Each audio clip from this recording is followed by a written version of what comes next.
is happening, folks? Welcome to Gameplay, the eSports show that keeps you in the know of all things high school and university eSports in South Africa. Yes, you know what it is. It's your hostess that does the mostest, Collins Manyame, aka Story in the eSports streets, and today is our special episode, baby.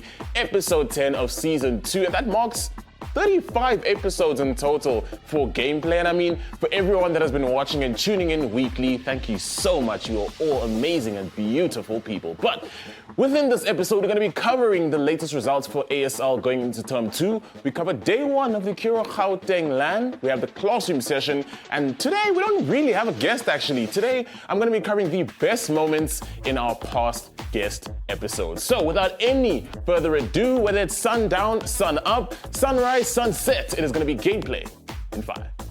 Let's get it. So jumping right into things, let's take a look at some ASL results. So before we jump into Term 2, let's head on over and look at the standings for Rocket League in Term 1.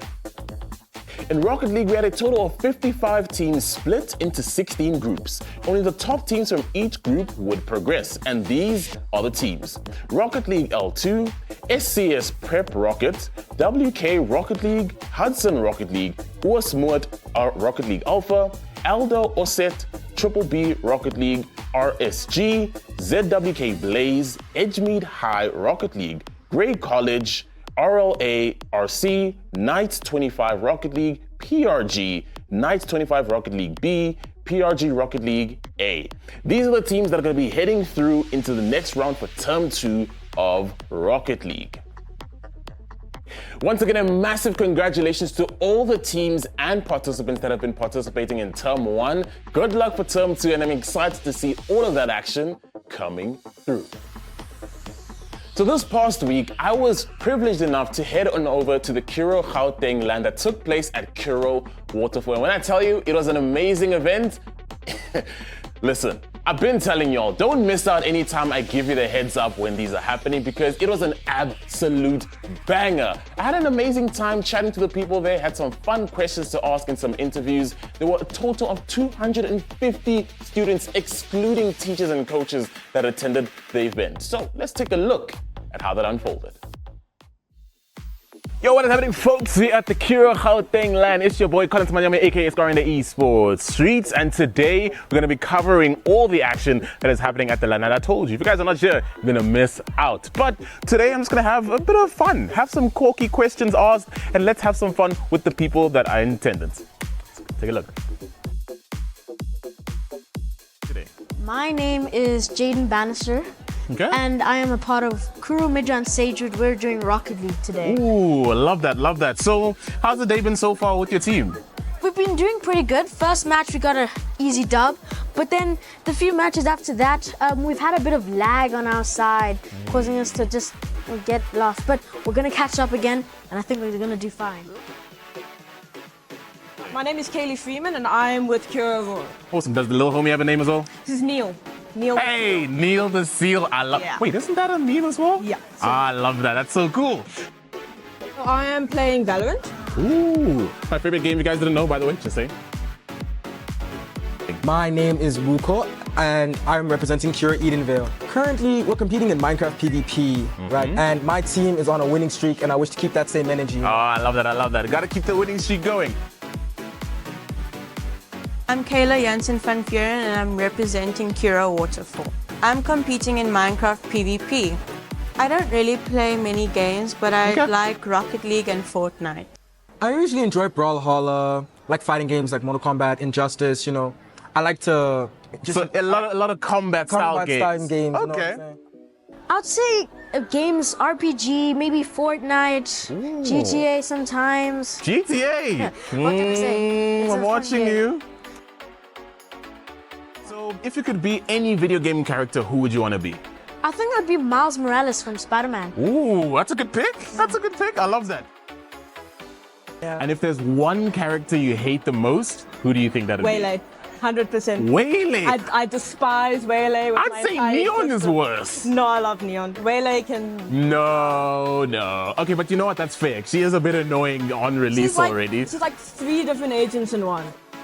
Steve just gives me bad vibes. Why Steve? He's like the poster boy for Minecraft. He just gives me bad vibes. He's up to something. I mean, that is true though. He does have an evil doppelganger, so that is fair.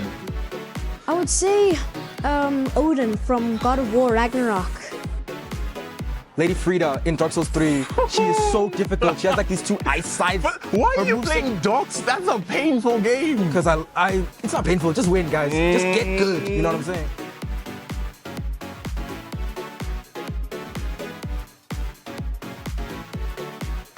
I am Amanda and I'm here from Kira Waterfall. Lovely Yes. stuff. So, are you a bit of a gamer? And if so, what is a game that you play when you eventually have time?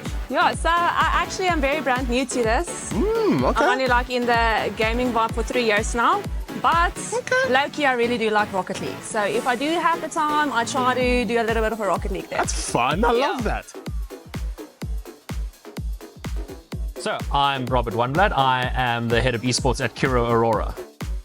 So, I am a bit of a gamer, but I mostly play JRPGs and MMOs. Ooh, what's the one that sticks out the most for you? Elder Scrolls Online. Ooh, classic one. I love that. My name is Neo, and I represent Bridge College. You know, how has preparation been for your school coming to the LAN, and how does it feel to be able to see your students put in practice and now see it at the LAN?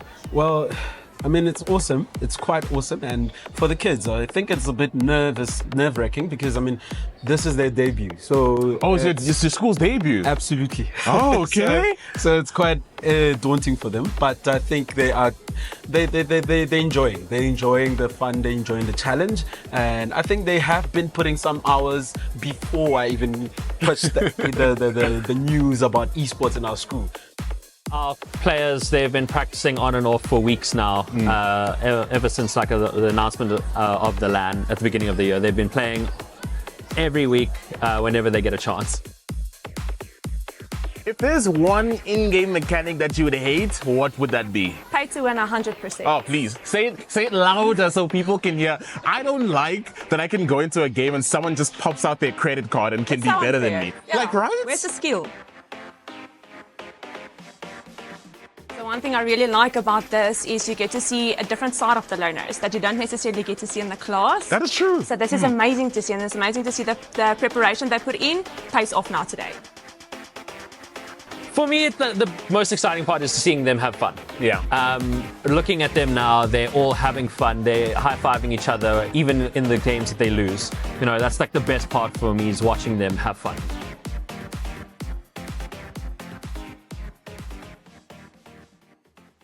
Alright, now it's time for our classroom session, and this week it's all about mental health within esports. And it is very important to focus on and maintain a good mental health as a person in general, but also in esports. Here are a few tips on how to maintain yourself and also how to look out for key points in your mental health dropping. What is happening, folks? Classroom is in session, and today we're going to be talking about mental health within esports. So there's so much to talk about when it comes to this, but I'll be focusing on 2 points today. The first one is mental burnout. So this happens whenever you're playing a game or competing in and you have excessive amounts of time on it. So for instance, I play a game like Valorant, and there's times where I've played it excessively, day in, day out on a weekly basis, and there are points where my aim isn't as crisp or my game sense isn't as sharp. What happens? My mental is kind of a bit burnt out and strained from playing the game too much. And that can happen as a player that competes. So having a bit of a middle ground where you have different games to play to sort of give your brain a reset is very important, because you're at least allowing breathing space for yourself. And whenever you get back to the game, you'll feel immensely refreshed. Going to the next point is, there are times where we do go through things in life and we harbor those feelings internally, and sometimes that can really bite us in the behind when we're trying to compete as players. And students, this is very important. If you're going through something, talk to your teachers, talk to your coaches, or maybe if you're comfortable enough, talk to your parents as well. Letting out those negative emotions and feelings is vitally important, because if you don't, it can heavily impact how you compete and play for your team. And you do not want to be blowing out in front of people at a LAN. That's going to be it for today's classroom session. Let's get back to the show. Now it's time for gaming opportunities in your area. And I don't really have too much this week. It's only talking about the ASL Term 2. So as mentioned, signups have been open for ASL and they're going to be closing soon enough. On the 11th of April, it'll be cut-off time for Term 2 signups. So if you haven't already, get your school signed up and ready for the next season of ASL action. Now it's time for a trip down memory lane. We take a look at the best moments that I've had with some of my guests in previous episodes. So don't go anywhere because all of that is coming up next.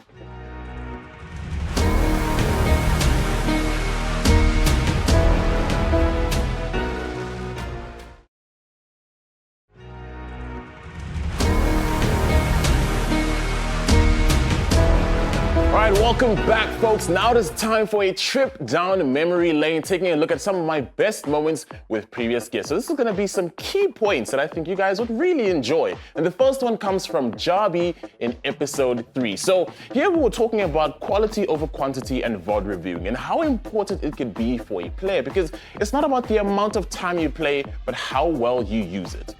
Let's take a look at that. So I don't play. People think that I play 8 hours a day. I go for quality over quantity. How much do you play actually in a day? Probably like 1, 2 hours, 3 hours. You serious? I'm not joking. Okay. Like I don't play for that long. So it's really quality over quantity. Yeah, it's just what you do in those moments. Okay, cool. I'll give you an example. I think this is the best example that I use whenever I explain these kind of things. You're playing FIFA. Somebody steals the ball for you in midfield, and they put you in a tight position. They score from maybe a corner, it causes a corner, they score. You need to now go back on how did they get to the point where they scored the goal. You need to go back to the midfield and say, okay, how did I lose the ball? Why did I lose the ball? What was my thought process that made it too predictable that this guy could intercept me? You need to go back to those things. If you play 8 hours doing the same thing, you're not going to learn much. Always a great time having Javi on the show because he just has the best things to say and always very knowledgeable about the space. But moving on from that, speaking about someone that's very knowledgeable about the space, Kaylin. Coming through from episode 1, we were talking about the importance of orgs, what to look for, and how important it is to know what you're getting into when signing with one. So let's take a look at that conversation. We represented some of the biggest orgs locally, such as GHC, Goliath Gaming, and talking internationally, you are part of MBC and SAF. Now you represent Exceed, right? Take me through your experience with them and tell me how important is it for youngsters that are starting to flourish in the space to not choose the wrong brand to represent? Yeah, so Exceed is South African owned. I was very happy to be part of the project. They started in April. Very welcoming. I could see the structure and everything was on point. Obviously, I won. I don't know if the picture is still behind me somewhere, but I won VS Gaming this year. It was the first time I ever won. Actually, it's right up there. Yeah, that one right there. Yeah. I won VS Gaming, part of Exceed. That was my first title, part of Exceed. And without them, I probably wouldn't have even been in Cape Town to play the tournament. So yeah, I'm very thankful for their support. And in terms of choosing the right organization or brand to be with, everything is in a contract, for example, have the right people look over it. You need to know in yourself what you want out of the org and what you can give to them as well. So you just have to be very careful at times because there are some sketchy orgs around. That's just how it is. But that's all I can advise for now. So staying on the topic of esports orgs, we have a chat now with Neymar. So going back to what he said, we were talking about the importance of orgs and how much they can influence your life and career in esports, especially as a youngster. So let's take a look at that conversation and how it unfolded. So students, listen up. Speaking on that, actually, so you've been a part of some of the biggest orgs locally, right? You've gone from Nixa to 5 years with Bravado Gaming, and now you're representing Exceed, right? Talk to me about your experience as a youngster in organizations and how important it is to choose wisely when you are joining orgs, when you're very young. I think when you're so young, right, you have to obviously have someone there with you, whether it's your parents or whatever, to guide you into the org. And my biggest thing is, and I'll say this now, like without Bravado, without Dimi, Andreas, Zozo, I'm so glad that I met them and I had that time with them because I wouldn't be who I am today without them. So it means and it impacts your entire life, especially when you just get into the scene. And there's something you actually mentioned there as well, is like, you know, be careful of promises as well. And sometimes people will say things and say that. And one thing I was taught coming into esports is you don't really make that many friends as well. Is it a thing that you also not necessarily should be pushing people away, but also be hyper vigilant of the people around you? 100%. But like when it comes to organizations, I mean, I told Exceed this, I told Nexus, and I told Bravado this. Before I joined, before everything else, like when I'm joining, I want to join into essentially a family. I want to have a relationship with them. I don't just want to be, for example, an owner and a player, if that makes sense. Because I feel like once you have friends in the org, or when you're working with friends, you overall work better and you feel more confident. It's a better work environment as well for you, right? So I guess it all depends. Obviously, be aware, 100%. Don't give full trust up or whatever the case is, for sure, 100%. But over time, if they've shown you, you know, the respect or whatever the case is, then yeah, for sure, then, you know, open up. That's how I'd say it. Awesome. It's very important to understand orgs, the dynamics, how they work, and how you can slot into them. But another way to slot in is also as a content creator and how you can slot into esports as a whole. Canton talks about how you can get into content creation. So let's see what the maestro had to say. When it comes to esports, there's the traditional competing, but there's also content creation, right? That's a lot of things that people don't realize. It's not just about professional gaming. You know, there are students out there in high school and university that are interested in diving in, but don't know how exactly or what to do. What would you say to a student that maybe walked up to you now and asked, how can I get into content creation? Man, I think if anyone had to come up to me and ask how do I get into specific like gaming content creation, my first question would be, well, what games do you like? And you know, someone might say, oh hey, I like Call of Duty, or I like, you know, Grand Theft Auto, or I like Tekken, FIFA, whatever your game. The point would be like, right, if I wanted to know more about that game, or if you were trying to convince me to play that game, what would you tell me? And then you would go on to say, oh, you know, FIFA, well now FC is like ABC, and oh, Tekken is like DEF. And then you would go and you would explain the game to me, and then all I would respond with is, now imagine it was just a camera in front of you. And that's the thing, it needs to be so real, so raw, but also so relevant. And those are the 3 R's when it comes to making content, where people simply want to watch you for you. And the beautiful thing is that when your passion shines through with what you genuinely enjoy, it's super contagious and people want to be part of that. And I think that's where anyone now wanting to get in content creation, even outside of gaming, what do you enjoy? Maybe it's coffee, maybe it's food, maybe it's travel, maybe it's music, maybe it's movies, maybe it's music, whatever. But just sit, figure out what you like, and also maybe figure out what you constantly find yourself watching, and then go and do it and make mistakes and learn. And oh, I didn't like that way. That way I didn't like the way I did it that way. And then as you're learning that process, you eventually find your rhythm, and then you'll find yourself really enjoying what you do. And then people will enjoy what you do. And then that's when doors start opening to brands, because brands love authenticity. They want to be surrounded by people that ordinarily, if there wasn't a camera in front of them and there wasn't a contract or an invoice, they would ordinarily do it by themselves. And I think that's the sweet spot of people wanting to get into content creation, is do it because you can, not because you want to get something out of it. So, a common misconception that comes into content creation or esports as a whole is you always look at other people and say, oh, but I don't have what he has. I don't have that equipment or this equipment. It's not always about what you have, but what you can make with what you've already got. And Sibu talks about the importance of not undermining yourself and making the best of your scenario. Let's take a look at what he was saying. You're a YouTube vlogger and you've been creating content. You're currently sitting at 61K on YouTube. I mean, it's insane. Yeah.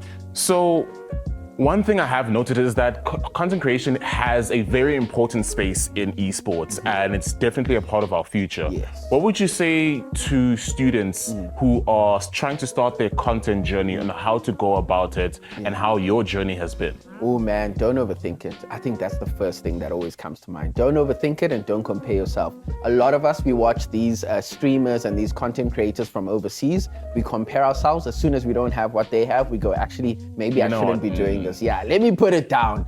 And I really don't believe in that. I think in the South African context, things are bound to be a little bit different than a lot of the Europeans and the Americans that you're watching normally. So I think the big thing for me is don't underestimate yourself also. I think there is a massive, massive audience waiting to watch a lot of South Africans' content. And only once we make that content can people actually sit there and watch. So to anybody who wants to start to get into the content space, whether it is in gaming or outside of gaming, don't underestimate yourself. Don't compare yourself to other people. There's a space for everybody.